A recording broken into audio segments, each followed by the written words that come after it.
Home science के important questions और उनके आंसर्स को डिटेल में देखेंगे। सबसे पहले हम सेकंड सेमेस्टर के मोस्ट इंपॉर्टेंट टॉपिक्स कवर करेंगे। वस्त्र विज्ञान क्या है? ये टेक्सटाइल का विज्ञान है जो वस्त्रों के डिजाइन, उत्पादन और उनके महत्व को समझाता है। कभी सोचा है कि ये जो कपड़े हम रोज पहनते हैं, ये सिर्फ धागे के कुछ टुकड़े नहीं हैं? नहीं, इनके पीछे एक पूरी की पूरी साइंस छुपी हुई है, वस्त्र विज्ञान। तो चलिए आज इसी दिलचस्प सफर पर निकलते हैं। देखिए, हम सब ने स्कूल में पढ़ा है ना, कि इंसान की 3 सबसे जरूरी चीजें क्या हैं? रोटी, कपड़ा और मकान। ये सिर्फ जरूरतें नहीं है, बल्कि हमारी पूरी सभ्यता का आधार है। लेकिन क्या हमने कभी रुककर ये सोचा है कि हमारी वो पसंदीदा टी-शर्ट या जीन्स आखिर बनती कैसे है? इसके पीछे कौन सा विज्ञान काम करता है? आज हम इसी पर्दे को हटाने की कोशिश करेंगे। तो आज हम क्या-क्या देखने वाले हैं? हम कपड़ों की बुनियादी ज़रूरत से शुरू करेंगे, फिर समझेंगे कि ये टेक्सटाइल साइंस असल में है क्या, टेक्सटाइल शब्द कहाँ से आया, कपड़े बनने की पूरी प्रक्रिया क्या है और आज की दुनिया में इसकी क्या अहमियत है।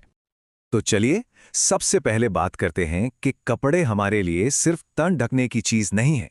सोचिए जरा, ये हमारी संस्कृति, हमारी हैसियत, हमारी पहचान सब कुछ बताते हैं। अच्छा, तो ये तो हुई भूमिका की बात। अब सीधे मुद्दे पर आते हैं। आखिर ये वस्त्र विज्ञान, ये टेक्सटाइल साइंस है क्या भला? अगर बिल्कुल आसान भाषा में समझें तो ये वो साइंस है जो हमें कपड़ों को बनाने, उन्हें इस्तेमाल करने और हाँ, उनकी देखभाल करने का सही तरीका सिखाती है, बस। और अगर थोड़ा और गहराई में जाएं तो ये वो पढ़ाई है जो रेशों से, चाहे वो कुदरती हो या आर्टिफिशियल, कपड़ा बनाने की पूरी कहानी बताती है। मतलब रेशे के गुण क्या हैं, उसे रंगा कैसे जाएगा, उस पर छपाई कैसे होगी, सब कुछ। सच पूछिए तो ये हमारी डेली लाइफ का साइंस है। जैसे हम गर्मियों में सूती कपड़े क्यों पहनते हैं, या बारिश में कौन सा फैब्रिक बेस्ट रहता है, ये सारी जवाब हमें वस्त्र विज्ञान ही तो देता है। चलिए अब एक बहुत ही मजेदार बात जानते हैं। ये जो शब्द है टेक्सटाइल, इसकी कहानी क्या है, इसकी जड़ें कहाँ हैं? ये जानकर आपको भी मजा आएगा कि टेक्सटाइल शब्द आया है लैटिन भाषा के शब्द टेक्सरे से। और जानते हैं इसका मतलब क्या है? इसका मतलब है बुनना, टू वीव। कितना सीधा और सरल है ना? तो मतलब सीधा सा है। कोई भी कपड़ा, चाहे वो कपास से बना हो या नायलॉन से, अगर वो रेशों को बुनकर या किसी भी तरह से जोड़कर बनाया गया है तो वो एक टेक्सटाइल है। Simple as that. तो अब सवाल ये उठता है कि एक नन्हे से रेशे से लेकर हमारी अलमारी में टंगे हुए खूबसूरत परिधान तक का सफर कैसा होता है? कौन कौन से पड़ाव आते हैं इसमें? ये पूरा सफर साइंस और आर्ट का एक कमाल का मेल है। देखिए, कहानी शुरू होती है एक रेशे से, फिर उसे काटकर बनता है धागा। उस धागे से होती है बुनाई या निटिंग, जिससे कपड़ा तैयार होता है। फिर उस पर चढ़ते हैं खूबसूरत रंग, होती है छपाई, और आखिर में हमें यह भी सीखना होता है कि उस कपड़े की देखभाल कैसे करें। तो अब आते हैं सबसे बड़े सवाल पर। आखिर ये कपड़े हमारी जिंदगी में इतने जरूरी क्यों हैं? हमारी पर्सनल लाइफ से लेकर देश की इकोनॉमी तक इनका क्या रोल है? सबसे पहले तो अपनी बात करते हैं। कपड़े हमें सर्दी गर्मी से बचाते हैं ना, हमारी पर्सनैलिटी को एक अलग ही लुक देते हैं। और सही कपड़े पहनकर जो कॉन्फिडेंस और कंफर्ट मिलता है, उसकी तो बात ही अलग है। और समाज में तो कपड़ों की कहानी और भी गहरी है। ये बताते हैं कि कोई किस तबके से है, किस समुदाय का है। त्योहारों पर हमारे पारंपरिक कपड़े हमारी संस्कृति को जिंदा रखते हैं। और अब बात करते हैं अर्थव्यवस्था की। टेक्सटाइल इंडस्ट्री कोई छोटी मोटी चीज नहीं है, ये भारत के सबसे बड़े उद्योगों में से एक है। सोचिए, करोड़ों लोगों को इससे रोजगार मिलता है और देश को एक्सपोर्ट से कितनी कमाई होती है। तो अब हम इस सफर के आखिर में हैं। चलिए देखते हैं कि ये सदियों पुरानी कला और विज्ञान आज के जमाने में कैसे और भी ज्यादा रेलेवेंट हो गई है। आज के दौर में कपड़े सिर्फ जरूरत नहीं है, ये फैशन है, स्टाइल स्टेटमेंट है, ब्रांडिंग का जरिया है। और नए नए आर्टिफिशियल फाइबर्स के आने से तो एक क्रांति ही आ गई है। अब ऐसे कपड़े बन रहे हैं जो सस्ते भी हैं, टिकाऊ भी और स्टाइलिश भी। चलिए आज हम सब मिलके उस चीज की कहानी जानते हैं जो हमारी जिंदगी का एक अहम हिस्सा है, सूती कपड़ा।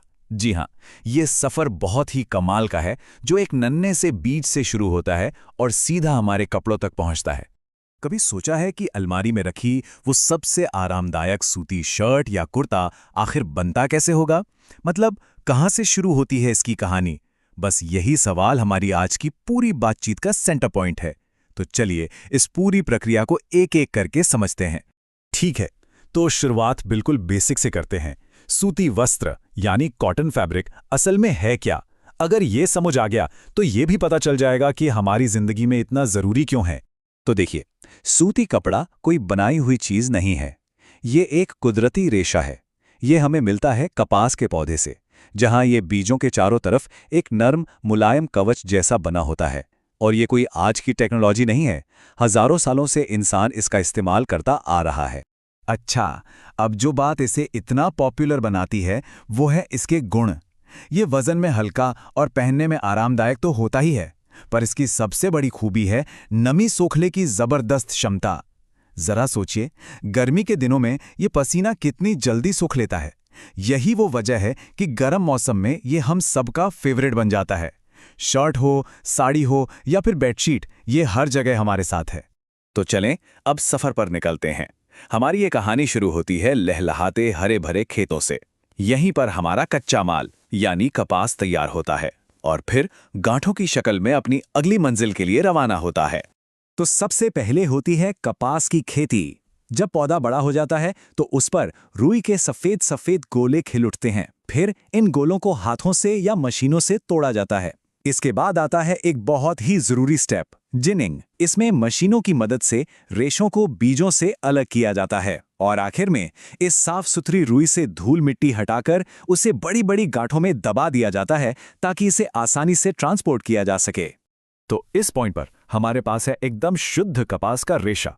बीज और रेशे का अलग होना एक बहुत बड़ा मील का पत्थर है। समझिए, यहीं से असली बदलाव की शुरुआत होती है। अब जब हमारे पास शुद्ध रेशे तैयार हैं तो अगला पड़ाव किसी जादू से कम नहीं है। ये वो स्टेज है जहां ये बिखरी हुई रुई एक मजबूत धागे की शक्ल ले लेती है। आइए देखते हैं कि ये होता कैसे है। तो इन रेशों को कताई यानी स्पिनिंग की प्रक्रिया से गुजारा जाता है, जिससे बनता है सूत, या जिसे हम आम भाषा में धागा कहते हैं। इसी धागे की मोटाई और मजबूती से तय होता है कि कपड़ा कैसा बनेगा। फिर इस सूत को बुनाई या निटिंग के जरिए आपस में गूंथकर कपड़े का एक लंबा चौड़ा थान तैयार कर लिया जाता है। लेकिन रुकिए, कपड़ा अभी भी पूरी तरह तैयार नहीं है।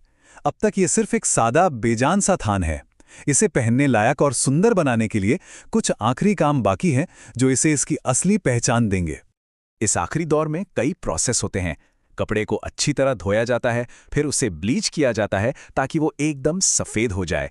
इसके बाद इसे मनचाहे रंगों में रंगा जाता है, उस पर तरह तरह के डिजाइन छापे जाते हैं और सबसे आखिर में होती है फिनिशिंग, जिससे कपड़े में एक अलग सी चमक और मुलायमियत आ जाती है।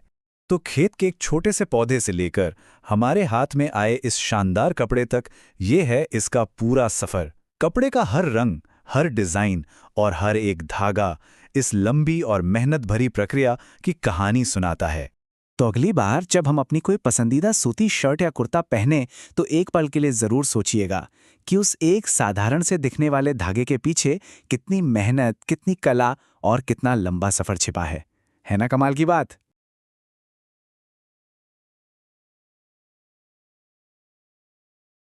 चलिए आज बात करते हैं एक ऐसी चीज की जो हर रोज हमारे इतने करीब होती है पर हम उस पर शायद ही कभी ध्यान देते हैं, हमारे कपड़े। और कपड़े बनते हैं रेशों से। जरा सोचिए, हम सब रोज कपड़े पहनते हैं, है ना? लेकिन क्या कभी ये ख्याल आया है कि ये जो हमारी पसंदीदा टी शर्ट है या वो आरामदायक स्वेटर, ये आखिर बना कैसे? इसकी कहानी शुरू कहाँ से होती है? तो इसका जवाब छिपा है रेशों में। हाँ, फाइबर्स। ये समझिए कि ये धागे के सबसे छोटे, सबसे जरूरी हिस्से हैं। इन्हीं से मिलकर हमारे कपड़े बनते हैं। तो चलिए आज इसी दुनिया में थोड़ा और गहरा उतरते हैं। तो सबसे पहली और सबसे जरूरी बात, रेशे यानी फाइबर्स। ये हर कपड़े की बुनियाद हैं। कह सकते हैं कि ये वो बिल्डिंग ब्लॉक्स हैं जिनके बिना कोई कपड़ा बन ही नहीं सकता। देखिए, हमारे सोर्स में एक बहुत सीधी सी बात कही गई है और मैं उसे लाइन बाय लाइन पढ़ता हूं। रेशों से ही सूत बनता है और सूत से वस्त्र तैयार किए जाते हैं। मतलब ये पूरी प्रोसेस की सबसे पहली और सबसे अहम कड़ी है। तो अब ये जो रेशे हैं ना, इन्हें मोटे तौर पर दो ग्रुप्स में बांटा जा सकता है। एक तो हुए प्राकृतिक और दूसरे कृत्रिम। और आज हमारी पूरी चर्चा इन्हीं दोनों के इर्द गिर्द घूमेगी। तो चलिए शुरुआत करते हैं प्राकृतिक रेशों से। जैसा नाम से ही जाहिर है, ये वो रेशे हैं जो हमें सीधे सीधे प्रकृति से मिलते हैं। एक तरह से कहें तो ये कुदरत का तोहफा है। अच्छा, तो ये प्राकृतिक रेशे होते क्या हैं? देखिए, परिभाषा के हिसाब से ये वो फाइबर्स हैं जो हमें पौधों, जानवरों या फिर खनिजों से मिलते हैं। बिल्कुल सिंपल। अब इन नेचुरल फाइबर्स को भी आगे 3 तरह से देख सकते हैं। तो आइए सबसे पहले बात करते हैं वनस्पति रेशों की, यानी कि प्लांट फाइबर्स की। और मजे की बात यह है कि ये रेशे पौधों के अलग अलग हिस्सों से मिलते हैं। जैसे कपास, जो हम सब जानते हैं, वो पौधे के बीज से आता है, बहुत हल्का और आरामदायक होता है। और दूसरी तरफ है सन, जिसे हम लिनन भी कहते हैं। ये पौधे के तने से मिलता है और इसकी खासियत है कि ये पानी बहुत जल्दी सोखता है। इसीलिए तो गर्मियों के लिए ये इतना बढ़िया माना जाता है। चलिए पौधों से आगे बढ़ते हैं और अब बात करते हैं पशु रेशों की। ये हमें जानवरों या फिर कीड़ों से मिलते हैं। इसमें सबसे आम एग्जाम्पल तो हम सब जानते हैं। एक है ऊन, जो भेड़ के बालों से बनता है और हमें सर्दियों में गर्म रखता है। और दूसरा है रेशम, जो रेशम के कीड़े के ककून से तैयार होता है। और रेशम की तो बात ही अलग है, एकदम मुलायम, चमकदार और बहुत ही आकर्षक। और हाँ, इसमें एक तीसरी कैटेगरी भी है जिसके बारे में कम लोग जानते हैं, खनिज रेशे। ये सीधे खनिजों से बनते हैं। इनका इस्तेमाल कपड़ों में कम और इंडस्ट्रियल कामों में ज्यादा होता है, जैसे कि एस्बेस्टस, जो आग से बचाने वाले सूट वगैरह में इस्तेमाल होता है। तो ये तो हुई प्रकृति की बात। अब चलिए उस दुनिया में चलते हैं जिसे इंसानों ने बनाया है। बात करते हैं कृत्रिम रेशों की, यानी कि मैन मेड फाइबर्स। ये इंसान के दिमाग और साइंस का कमाल है। तो ये कृत्रिम रेशे हैं क्या? इन्हें बनाने के लिए या तो प्राकृतिक चीज़ों को या फिर केमिकल्स को एक खास साइंटिफिक प्रोसेस से गुजारा जाता है। जैसा मैंने कहा, ये मैन मेड फाइबर हैं। अब इसमें भी 2 तरह की वैरायटी है। एक होते हैं सेमी सिंथेटिक, मतलब अर्धकृत्रिम, जैसे रेयॉन। इसमें नेचुरल सॉस और केमिकल प्रोसेस दोनों का इस्तेमाल होता है। ये मुलायम भी होते हैं और सस्ते भी। फिर आते हैं फुली सिंथेटिक, यानी पूर्ण कृत्रिम, जैसे नायलॉन और पॉलिएस्टर। ये पूरी तरह से केमिकल से बनते हैं और इनकी खासियत, ये बहुत ज़्यादा मजबूत होते हैं और हाँ, बहुत जल्दी सूख भी जाते हैं। ओके, तो अब हम नेचुरल और आर्टिफिशियल दोनों तरह के रेशों को समझ चुके हैं। तो क्यों ना अब इनकी आमने सामने तुलना की जाए। देखते हैं कि किसके क्या फायदे हैं और क्या नुकसान। देखिए, दोनों के अपने प्लस पॉइंट्स हैं। जहां एक तरफ प्राकृतिक रेशे हमारी स्किन के लिए बहुत आरामदायक होते हैं और हाँ, एनवायरनमेंट के लिए भी अच्छे हैं, वहीं दूसरी तरफ कृत्रिम रेशे बहुत ज्यादा टिकाऊ और मजबूत होते हैं। साथ ही ये सस्ते भी पड़ते हैं और इनकी देखभाल भी काफी आसान होती है। लेकिन सिक्के का दूसरा पहलू भी तो है। प्राकृतिक रेशों की दिक्कत ये है कि वो सिकुड़ सकते हैं, थोड़े महंगे भी होते हैं और उन्हें थोड़ी एक्स्ट्रा केयर चाहिए।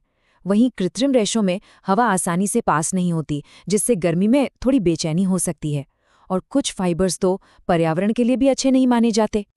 तो चलिए अब तक की इस सारी बातचीत को समेटते हैं और कुछ सबसे ज़रूरी बातों और इसके निष्कर्ष पर नज़र डालते हैं। तो हमें क्या याद रखना है? पहली बात, प्राकृतिक रेशे हमारे कंफर्ट और हेल्थ के लिए अच्छे हैं। दूसरी बात, कृत्रिम रेशे अपनी मजबूती और कम कीमत की वजह से आज की जिंदगी में बहुत काम के हैं। और सबसे ज़रूरी बात यह है कि कौन सा रेशा चुनना है, ये पूरी तरह हमारी ज़रूरत पर डिपेंड करता है, क्योंकि कपड़े की क्वालिटी आखिर में उसके रेशे से ही तो तय होती है।